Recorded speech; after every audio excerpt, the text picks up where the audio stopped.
Okay, let's unpack this deep dive into a corner of the internet we all frequent. Online resale marketplaces like Poshmark, Mercari, and eBay. Hmm. We're talking millions of transactions every day, and, behind every successful sale is a surprising amount of strategic customer service. That's absolutely right. Most people think of e-commerce customer service as, just responding when something goes wrong. Right, being reactive. Exactly. But our source material, which is basically a blueprint from the best high-volume sellers, reveals a highly proactive strategy. We've got 50 professional response templates here. 50 of them. The exact language used by pros. It's Yeah. all about managing expectations, handling friction, and maintaining that essential five-star reputation. So, our mission today is to give you the playbook, really. Yeah, to bypass the need to reinvent the wheel every time a customer asks a question. I think that's so powerful because the way you word things online, where tone is just so easily lost, can make or break a whole transaction. The guide starts by giving us four foundational pillars that underpin all of these templates. Right. And these pillars are kind of the rules of the road for success in the resale game. Yeah. They are responding to inquiries quickly, shipping items on time, handling issues professionally, and, of course, building a positive reputation. Let's start with speed then. The guide recommends aiming for a reply within 1 to 2 hours during business hours. That sounds almost unsustainable for a small seller. Why is that so critical? It's critical because these platforms thrive on impulse buying. I mean, think Ooh. about it. If a potential buyer asks a question like, is this still available? Or what's the actual color? Hmm. They've already decided they want the item. Okay. But that desire is super perishable. If you take 8 hours to reply, they've already moved on. Speed captures that impulse. So the strategy isn't just about being polite, it's literally about sales conversion. Precisely. And what's smart about this playbook is how it handles the inevitable downtime. When you can't be fast, you have to set clear expectations. With automated responses? Yep. Something like, we're currently closed, but we'll get back to you within 24 hours.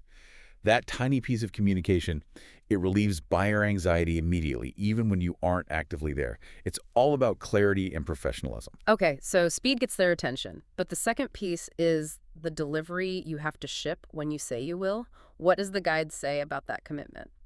It sounds so basic, right? But consistency is the secret. If you promise a processing time of 1 to 3 business days, that is your non-negotiable commitment. And the tracking info. That's what elevates a seller, providing tracking information immediately upon shipment. It's crucial because it proactively cuts down on all those "where is my stuff" inquiries, which, are just incredibly time-consuming to answer. Okay, pillar 3. This is where I think most sellers panic. Handling issues professionally. Conflict resolution. This is the high-stakes moment for sure. This is where your reputation is forged. The strategy is built on empathy and being solution-focused. So not getting defensive. Never. A complaint comes in, you address it promptly, using language that validates their frustration. Then you pivot to a fair resolution, a refund, a replacement, a discount. The source is very clear. Yeah. You have to stay calm, stay courteous, even with a customer who feels totally unreasonable. And that probably builds loyalty even from a bad experience. It absolutely does, and that ties directly into Pillar 4. Yeah. Building a positive reputation. Yeah. You've consistently delivered, and now you need to leverage that. How? The proactive step here is encouraging satisfied customers to leave reviews. The guide even suggests sharing great testimonials, maybe as X posts on your social media. You're converting successful service into a real marketing asset. All right, let's look at the specific templates because the language is so strategic. We can start with the simple stuff like just confirming availability. For availability, the templates are quick, friendly, and assertive. Something like, yes, it's still available. Feel free to grab it before it's gone. A little bit of urgency there. A little bit. It's a classic move. It creates immediate urgency without sounding pushy. Okay, but what about the perennial headache in resale? The hold request. Can you save this for me until payday? The templates here seem very firm. They have to be. Holding an item just kills sales momentum. So the response they suggest is something like, unfortunately, platforms like Poshmark or Mercari do not allow holds. Ah, so you blame the platform. That's all. Clever. You shift the blame politely onto the Ah, platform yeah. policy, yeah. It's not about your own unwillingness. Wait, but I remember seeing that Mercari has a specific tactical twist on this that trades the difficult request for engagement. This is where the strategy gets really interesting. On Mercari, the seller template tells the buying to just like the listing. Okay, why? because the seller explains that they often send out price drops specifically to their likers. So you're trading a restrictive request, the hold for a mechanism that guarantees future engagement. It might even lead to a faster sale when that price drop hits their inbox. Just genius redirection. That's a great example of how much the wording matters. Okay, now for the heart of the matter, price negotiation. What do the top sellers do when they get that inevitable lowball offer? You know, the $10 instead of $20 kind of thing. You manage expectations without slamming the door shut. The refusal template is polite but definitive. I appreciate the offer, but I can't go that low. However, feel free to submit your best offer using the platform's offer tool. So you're still open to talking. Exactly. It signals negotiation is possible, but it firmly anchors your initial price and keeps you in control. And what about when a buyer asks, why is your price higher than that other one I saw? That's when you justify and anchor the price to value. The Mercari source has a perfect script for this. You say something like, my pricing is based on this item's excellent condition, its brand rarity, and current market value. I assure you this piece is in superb shape. It immediately shifts the focus from just the dollar amount to the quality they're getting. Right. And I noticed across all platforms, the templates always push buyers to use the platform tools for offers. Submit one through Poshmark, or confirming eBay has best offer enabled. That's a huge strategic takeaway. It is. The seller is always redirecting the buyer back into the platform's intended mechanism. It keeps everything compliant, streamlined, and efficient. Okay, shifting to timing. How do sellers assure buyers they'll get their item quickly when they ask about shipping speed? The commitment needs to be fast and firm, like I can drop it off within one business day, or the Mercari line, usually same day or next day. And what about for bigger platforms like eBay? The template there offers flexibility. It allows an upgrade to expedited shipping, but crucially, it specifies this upgrade comes at the buyer's cost. It's a solution that caters to urgency without cutting into the seller's profit. Makes sense. Let's move on to trust. This is everything in resale, especially for like designer bags. How do sellers handle authenticity questions? The first response is always firm and clear. Yes, it is 100% authentic, guaranteed. But then, smart sellers use the platform itself to back that up. How so? Well, the Poshmark template points out that Poshmark offers free authentication on higher value pieces.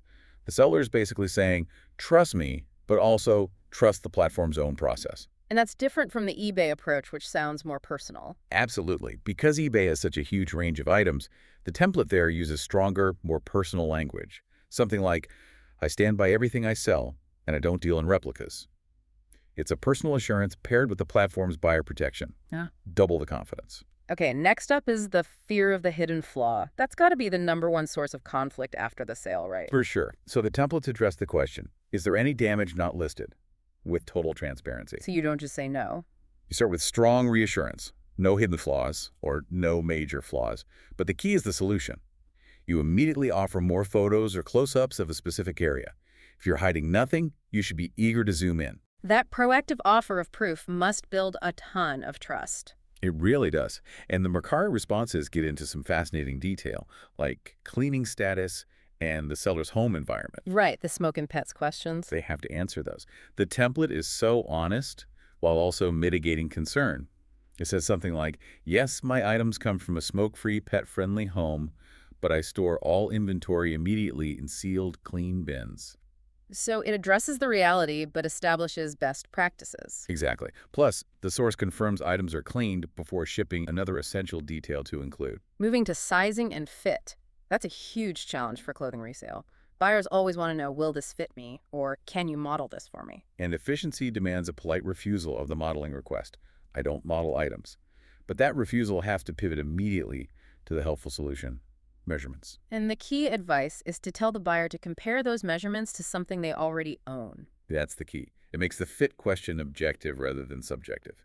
A comparison is just infinitely more useful than saying it runs small, For sure. But they do offer some qualitative guidance, like runs true to size. And you can't overlook fabric detail. The templates include sensory descriptions like, it's soft and lightweight, with a little stretch, perfect for everyday wear. That helps close the gaps, since you can't touch the item online. Okay, so we've covered the core strategies. Let's look at some platform-specific logistics, starting with bundling and discounts. Poshmark and Mercari are pretty different here. Very different. Poshmark makes it seamless. The seller template just directs buyers to add items to a virtual bundle, and then the seller sends a private discount offer. It's all built in. But Mercari doesn't have that feature, which forces the seller to be more manual. Why would top sellers even bother? Because a committed buyer is worth the extra effort. The Mercari template acknowledges the limitation. It says, Mercari doesn't have a bundle feature, but I'd be happy to create a custom listing for you with both items and a discount. So they're investing a little bit of time for a guaranteed sale. Exactly. It keeps the whole transaction contained within the system. And what about shipping fees? Sellers must get so much grief for costs that are often set by the platform itself. They do. The best response is twofold. First, you explain that some fees are fixed by the platform based on weight. Second, if you can, offer a little concession. Like what? The Poshmark tactic is brilliant. Sometimes they'll send a private offer that specifically includes a shipping discount.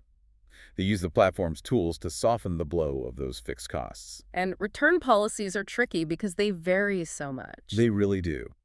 Mercari is stricter, only allowing returns if an item is truly not as described. eBay is often more flexible.